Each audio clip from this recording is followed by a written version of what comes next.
when I was younger, I felt like I was mature for my age. And so from what Gary tells me about you young men that have been in this program since you were 5, I'm assuming that you have a measure of maturity. So I want to talk to you about some things that are relevant just to where you are. And I don't mean like where you are and how old you are. I mean like where you are in this address. Because I feel like all the things that Pierre said are so important. And if you apply them, they can make dramatic changes in your life. But if you're not aware that where you are right now, like if we were starting a race and this is the starting line, you're like back here.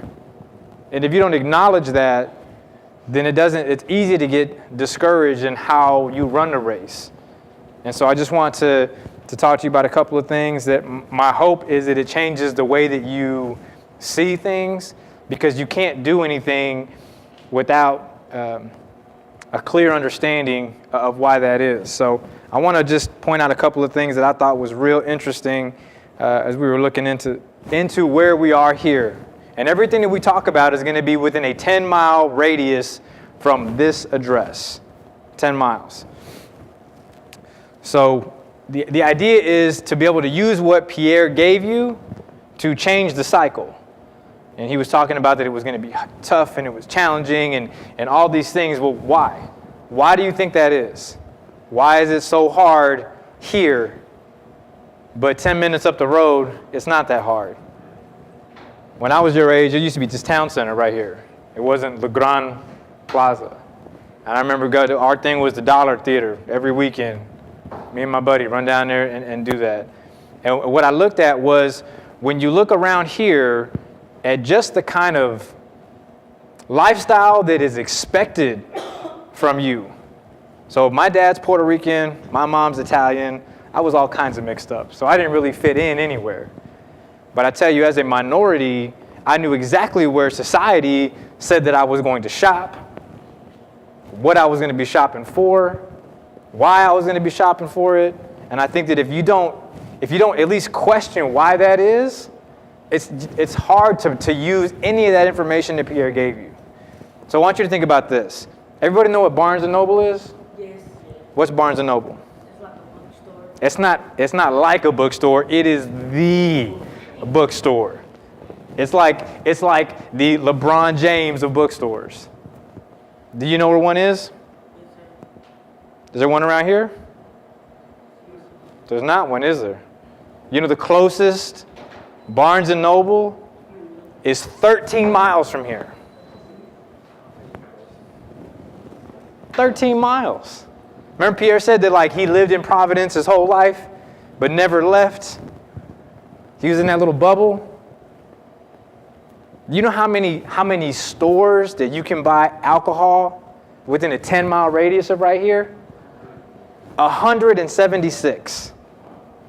176 stores that you can get that. So when Pierre's talking about how he had this measure of separation and how I'm sure you hear it. You hang out with garbage, you're going to smell like trash, right? And it's not really about the idea of, well, this person, this guy that I'm sitting next to is dragging me down. It's the idea that if you don't see the same thing that I see, if you don't see that there's not a bookstore within a 15-mile radius of here, they're like, that's a problem. You know why that is? You know, this neighborhood, when I grew up, they cared about, it was more impressive what kind of shoes you wore than the kind of car your parents drove. Like, it didn't matter if my dad drove a 74 Chevelle with no AC. I just cared about whether I had my Jordans or not. Because the truth was, there was no expectation for us to have enough money to get a new car. So that wasn't, but nobody had nice cars in my neighborhood. So that's kind of how we measured it. You know what they say? That poor people have big televisions in their house. That was one of the first things I wanted to buy when I started making a little bit of money, was a big TV. Because that's sort of how I identify whether people were making it in my neighborhood. It was back when the TVs were 100 pounds. They say that wealthy people Wealthy people, most wealthy houses don't even have TVs. They got big libraries. And like, why is that important? Pierre was talking about how your thinking and your attitude and what you put in and how that matters. But like, you have to know that where you are, he was saying that your education is free now.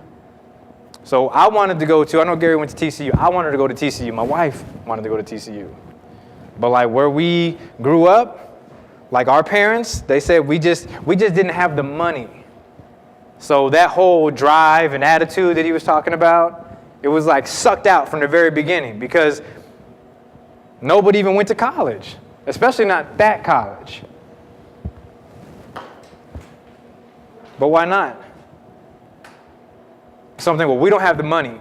Well, what do you guys have? He said you get free education. You know that for a minority who has a 3.85, it's easier for a minority with a 3.85 to get into TCU than anybody else with a 4.0. Scholarship. You don't have money. You can't change that. This is the environment we live in. We can't change that. But what you can do is you can keep in mind that this is value. It has value, and it can change everything that you do because you're not going to be able to change the fact that your environment is what it is.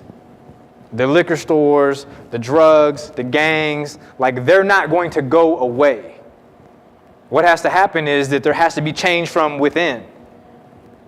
Our pastor, we had a church that's over off of by Northeast Mall, and he just bought one over off of Hattie. I said, why did you do that? Like, we saved up money to get out of that neighborhood. Like, this was the goal was out. And he said, because you can't invoke change from outside. You have to be in it.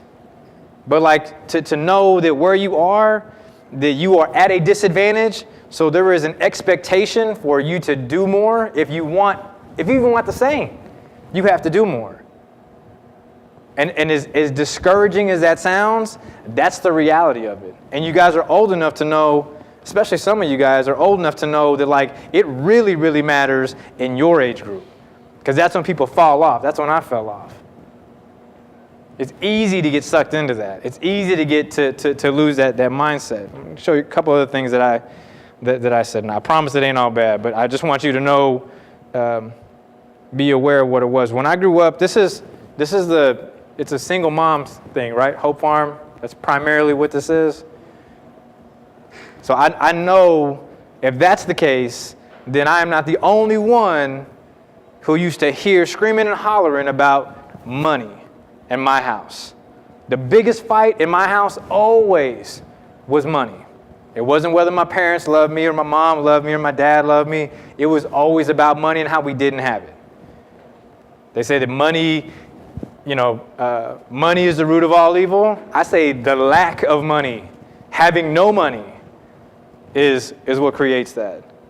Not having it.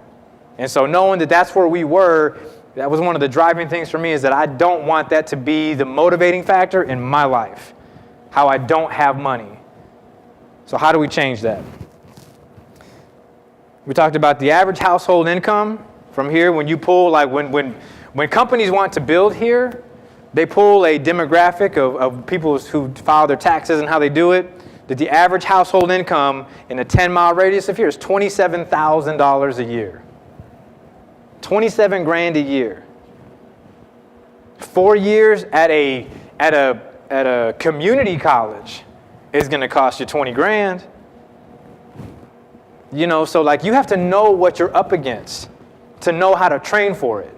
And that's all I'm saying is that if you knew you were going to go up against a team that hadn't lost and your team hadn't won, you would practice different than if you hadn't lost. Am I right? Like you know that this is the best team you're going to play, and so you have to practice harder.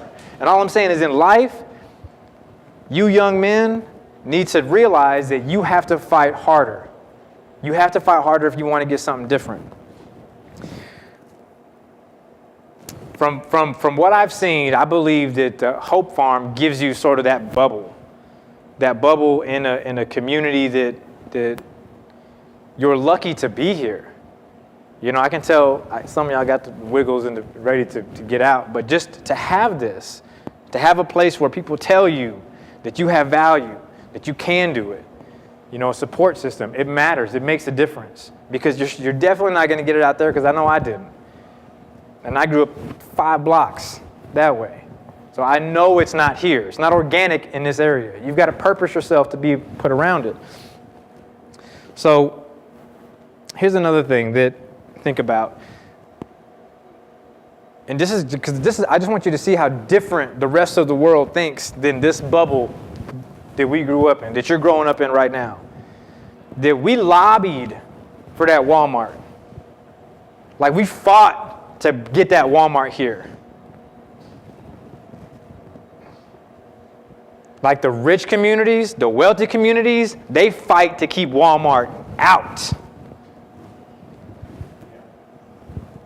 Why? We're fighting for it. They don't want it. Why? Because what does it say? Walmart says that price drives the decision making in this area, not quality. We're not bringing in highly educated people that are going to need jobs at hospitals and banks and financial institutions. And I shop at Walmart all the time. I'm not dogging Walmart. I'm just telling you that there is a different mindset that you have to have going into it and knowing where you are. Knowing if you're coming from a single family household. Knowing if your parents don't have a lot of money. Like if you know those things, then like the fact that you're not giving everything you've got to your education, the one parallel ground that you have. Like from first grade to 12th grade, it doesn't matter what community you live in, you get to go to school. Like the effort you put forth is up to you, but you get to go.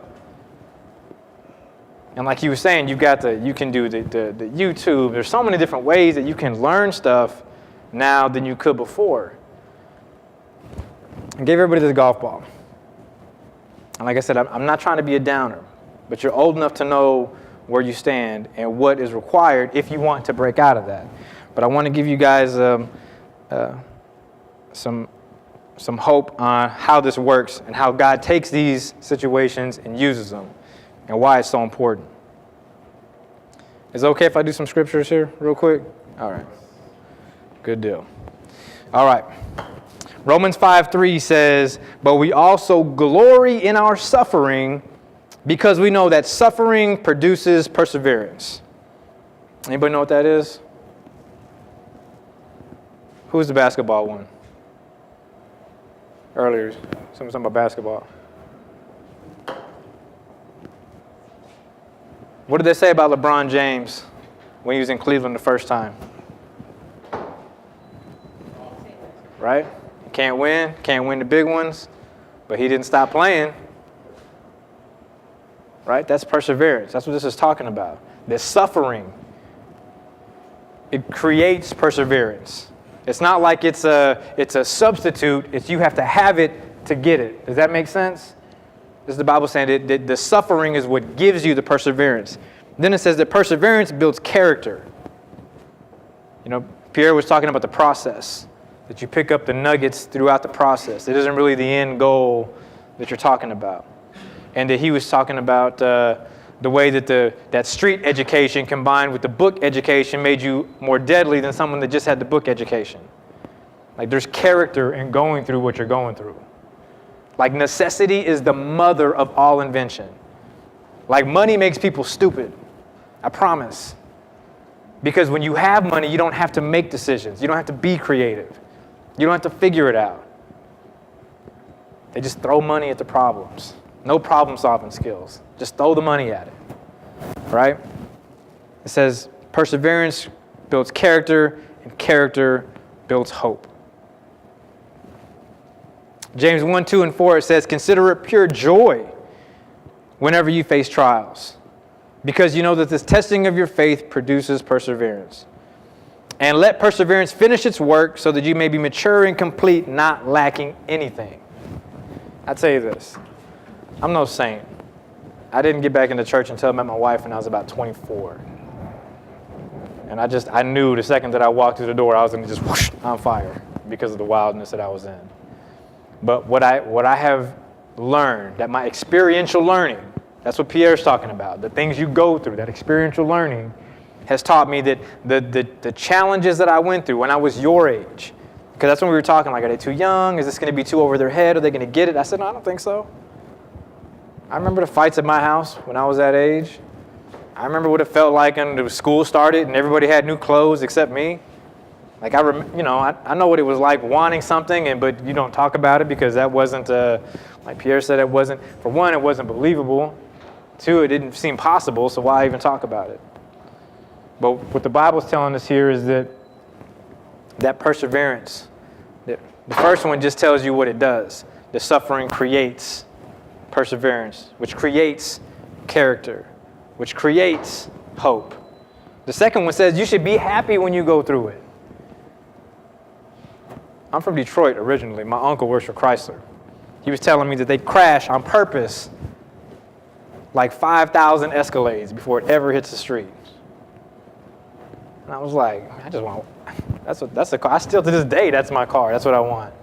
He said, just crash them on purpose. I said, why? Why would they do that? And he said, because if it's not safe, they're not going to put it on the road. Until they test it, it's not worth putting it on the road and someone getting hurt in some big lawsuit. So I'm telling you, like, whatever God has taken you through, like, he needs to know whether you can handle it. And not everybody can. It's just, it's not the idea of going through trials and tribulations. It affects people differently. But the purpose of it is to test you. And if you don't pass the test, God will just give it to you again. And he'll just give it to you again. And he'll just give it to you again. And you end up taking being like me and having to try to fight your way out of having a felony on your record your whole life. You'd be like Pierre taking your GED when you're 35. Because the same test that God gave me when I was 12, when I was 15, and I was 17, I just kept failing and failing and failing. I heard a story that it just totally changed my mindset. And that's what this golf ball's about. Guy I watched, his name is Eric Thomas. He was saying that he was telling a story about the golf ball. He said when they first manufactured the golf ball, that it was smooth all the way around it. And what they found out was that the golf balls that had been hit and hit and hit and hit and hit over and over and over, the ones that had the dents and the bruises and the scratches, that those golf balls went way further than the ones that were smooth.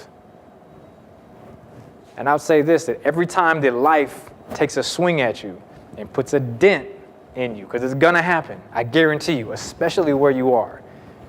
It's not really a matter of if, it's a matter of when. But it's kind of like the difference between saying, listen, if somebody sucker punches you or you know it's coming. Like when you know it's coming, at least you can brace yourself. At least it doesn't have to knock you down. Right? I keep this to this day, I keep a golf ball in my pocket all the time.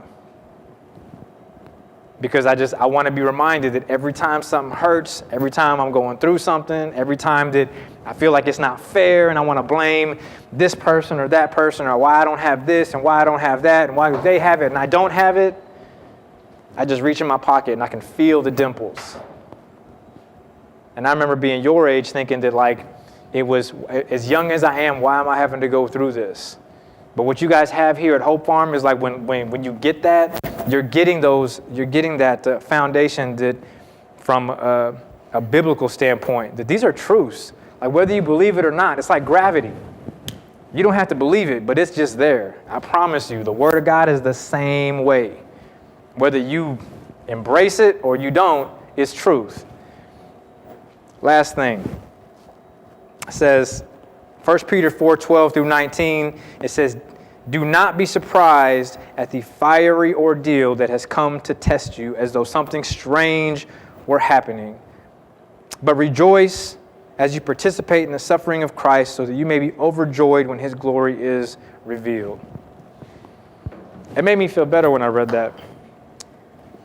Because what that told me is that this is just part of life. And if God is trying to pull something out of me and he wants me to be something special and he needs to mold my character and he needs to pull that perseverance out of me, that maybe if I lived in South Lake and I went to a private school and my dad bought me a brand new car and I didn't have to deal with the neighborhood, and I didn't have to deal with the drugs, I didn't have to deal with the gangs, then maybe I wouldn't have the character that I have now.